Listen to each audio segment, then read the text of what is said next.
할렐루야, 안특수 목사입니다. 성경은 우리의 마음을 밭에 비유합니다. 어떤 사람은 길가와 같다고 말씀하시고, 어떤 사람은 돌밭, 어떤 사람은 가시덤불이 가득한 밭, 어떤 사람은 옥토와 같은 그런 밭이라고 말합니다. 오늘은 특별히 돌밭과 같은 마음을 가진 그리스도인에 대해서 이야기를 좀 잠시 나누어 보고 싶습니다. 돌밭과 같은 마음을 가진 그리스도인은 하나님의 말씀을 받을 때 굉장히 흥분하면서 기쁨으로 받습니다. 예를 들어서 설교 말씀에 당신은 축복자입니다. 하나님께 당신을 사랑하십니다. 하나님께서 당신을 도와주실 것입니다. 하나님의 은혜가 있습니다. 이렇게 말씀을 들으면 그런 분들은 굉장히 기뻐하면서 말씀을 받습니다. 그리고 돌아가면서 이렇게 생각하지요. 그래, 하나님이 나를 사랑하셔. 나를 도와주실 거야. 나의 삶엔 이제 열매가 맺히겠지? 그런데 하루가 지나고 이틀이 지나고 일주일이 지났는데 나의 삶은 여전한 것 같은 거예요. 돈이 갑자기 2배로 들어오는 것도 아니고 어디서 쑥 누가 도와주는 것도 아니고 내 삶에 여전히 문제는 가득한 것처럼 보이는 거지요. 그러면 그런 분들은 금방 실망을 하고 뒤로 나둥골아칩니다. 역시 내가 잘못 생각했나 봐. 하나님은 나를 사랑하지 않으셔. 내 기도는 소용이 없어. 하나님은 내 기도를 듣지 않나 봐. 이렇게 생각을 하고는 다시 예전의 불신의 모습으로 돌아갑니다. 여러분의 삶은 어떠신가요?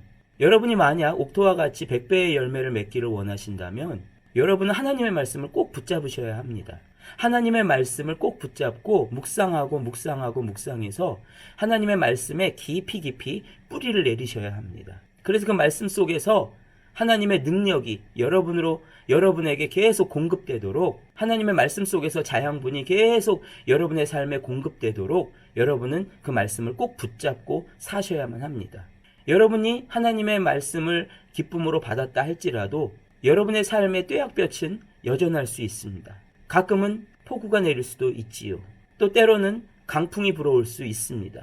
그럼에도 불구하고 여러분이 하나님의 말씀에 깊이 뿌리를 박고 있다면 여러분은 흔들리지 않고 마르지 않고 든든하게 열매를 맺을 수 있습니다.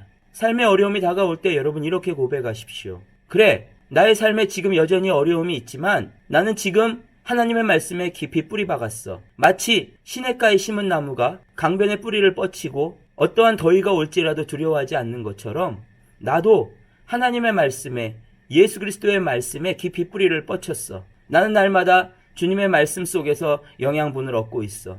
나의 삶은 마르지 않을 거야. 나의 삶은 날마다 푸를 거야. 나의 삶은 날마다 윤기가 날 거야.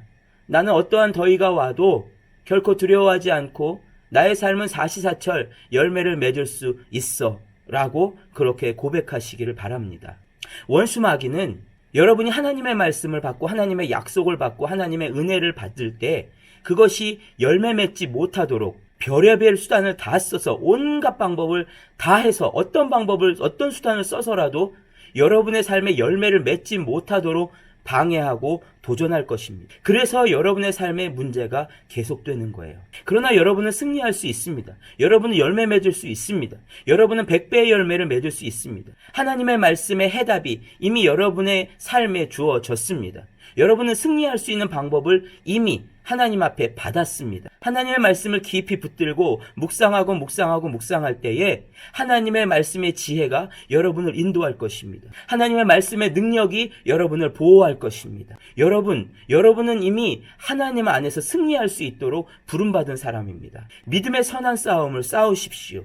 이길 때까지 포기하지 말고 싸우셔야 합니다. 여러분은 반드시 믿음의 선한 싸움 가운데 승리할 수 있도록 하나님이 보호하시는 사람임을 기억하시기를 바랍니다. 돌밭의 마음이 되지 마십시오. 옥토의 마음이 되십시오. 여러분은 100배의 열매를 맺을 수 있는 그런 사람입니다. 예수 그리스도의 이름으로 여러분을 축복합니다.